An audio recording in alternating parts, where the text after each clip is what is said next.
maganda ang may alam. Meron nga ba? Dun sa katanungang naiwan natin, na paano kung may mangyari sa inyo ng yung jowa, ano ang gagawin mo? Tip number 3.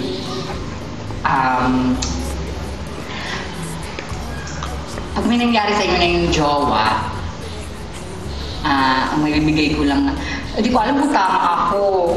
Yung tip, bigyan mo siya ng tip, di ba? Kasi may nangyari sa inyo, bigyan mo siya ng mga 20 pesos, 20 pesos, yung may tip na siya, di ba? Kung hindi naman, ibigay mo ulit yung ano ba pwede mong ibigay na tip? Ay, ewan.